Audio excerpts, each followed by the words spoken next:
Hello বন্ধুরা, welcome back to my channel. তো এখানে ফার্স্টে বানিয়ে নেওয়া হয়েছিল ঘুগনি।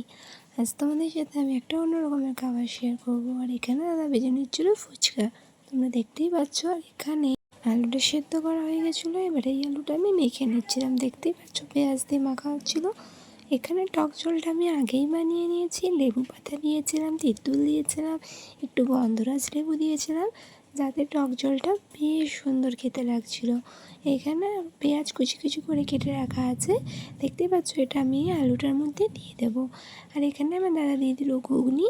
এবারে আমি ঘুগনিটা দিয়ে ভালো করে আলুটা মেখে নেব, যাতে খেতে আরও বেশি টেস্টি হয়। ঘুগনি ছাড়া আলু সিদ্ধ খেতে একদমই ভালো লাগে না। এখানে আমার আলুটা মাখা হয়ে গেছে, দেখতেই পাচ্ছ বেশ কতটা সুন্দর লাগছে দেখতে, খেতেও দারুণ হয়েছিল। এখানে আমাদের সব ফুচকা বানানো হয়ে গেছে, ফুচকাগুলো বেশ সুন্দর ভাজা হয়েছিল। এখানে সব কিছু রেডি করে নিয়েছি, সবাই দারুণ খেয়েছে।